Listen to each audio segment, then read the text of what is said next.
I've asked Mel to be really tough with me timing-wise, because once I get on a thread, I tend to get lost in my own narrative, and so I need pulling out every now and then. A couple of trigger warnings, for lack of better words, before I start.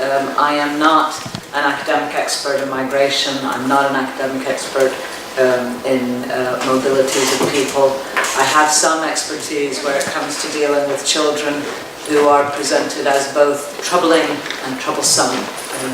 So kids who are involved in the youth justice system, for instance, and also young people who have been sexually exploited, and so on and so forth. So those categories of people that sit between different legal statuses, if you like.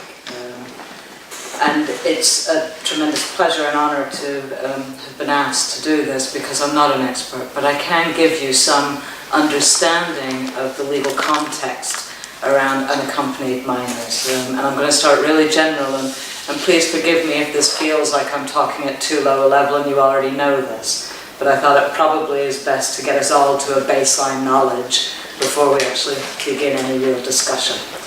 So, for those people who don't know, what the category unaccompanied minor means is literally a minor, somebody under the age of 18, who is not present with their legal guardian.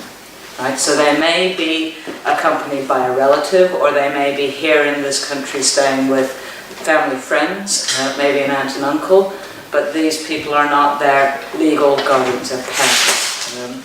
They may have been split up in transit. Any number of circumstances can happen that creates the status of them being unaccompanied minors. I just want to park in your imagination something. The fact that these young people are unaccompanied minors gives us a big clue to their legal status. As minors, children don't really have rights as you and I understand them. They do, according to the UNCRC, the Convention of the Rights of the Child, but of course rights are only as good as they can be enforced. And as children, their legal voices often have to be mediated by other powerful forces, a guardian, a parent, a lawyer, a social worker, a youth and community worker, or somebody else. So that gives us something very important that we need to remember for the rest of today about these young people's status. But when we're talking about unaccompanied migrant children, right, let's just park the whole refugee status for a second, just talk about children on the move, and unaccompanied children on the move. In the EU, the majority of unaccompanied minors are 14 to 17-year-old young boys. In 2015, 13% of unaccompanied minors in the EU were under the age of 14. So we're not really talking children, although that's the language that we use legally. We're indeed talking about teenagers for the most part, and mostly boys, as I said. And many of the unaccompanied minors across the EU are migrating. Their mobility is conditioned by coming from places where there are fewer and poorer and much worse economic circumstances, educational opportunities, poverty, it may be armed conflict, any number of reasons, violence. And the majority in the EU come from Afghanistan, Syria, Eritrea, Somalia, Gambia, and Morocco. Right, so a kind of a particular set of places. Now let me just give you some numbers, and I'll explain the heights in these numbers in a second. Between 2008 and 2013, approximately 11 to 13,000 migrants were unaccompanied minors. Right? Let me rephrase that. Each year between 2008 and 2013, there were between 11 to 13,000 unaccompanied minors. So the numbers stayed fairly static. In 2014, that number rose to 23,000. In 2015, it rose to 88,500. Right? So we're beginning to see a kind of massive scale up.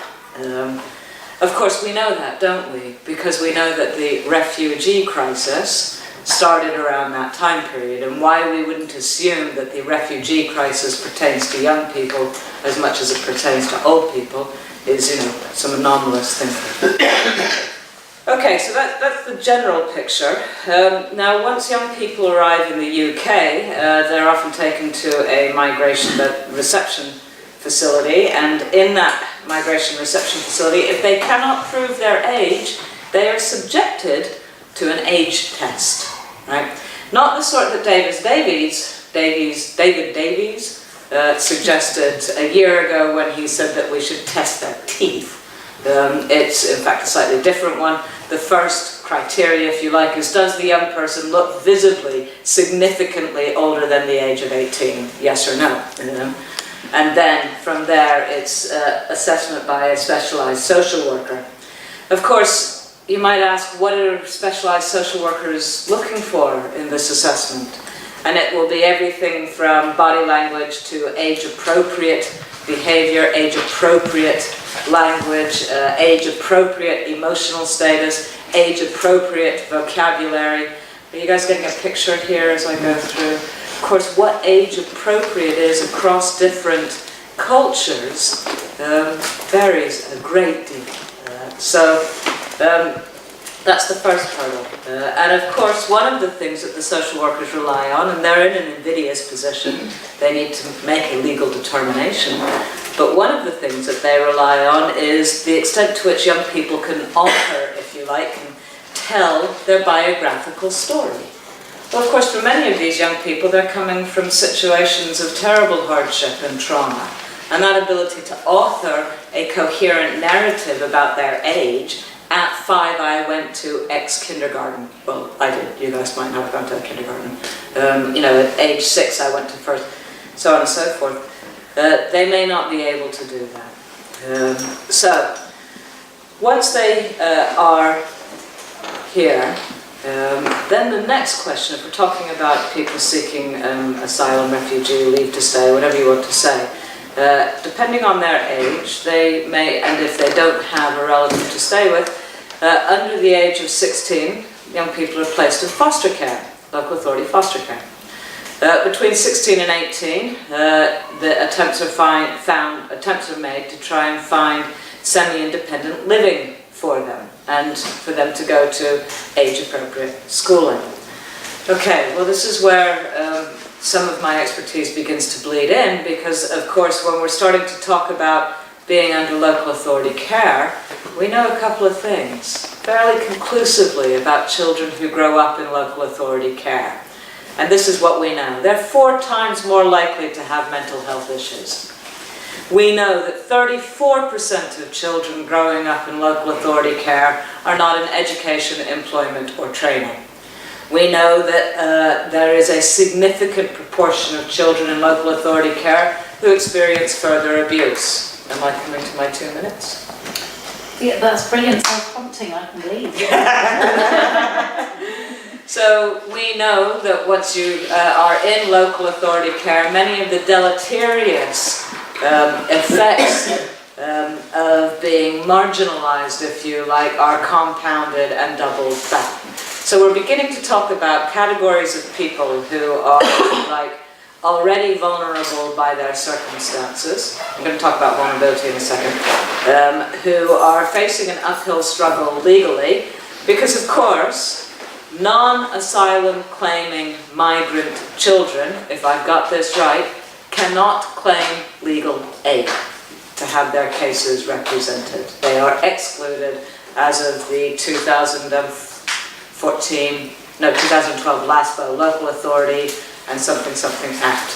I can't remember, like a really good academic. Okay, so once young people get here, and once they're unaccompanied minors, and once they've climbed all of these hills and they've been tested and been found to be under the age of 18 years old, you then find that their experiences are framed in the crosshairs of 2 very powerful and absolutely contradictory pieces of legislation.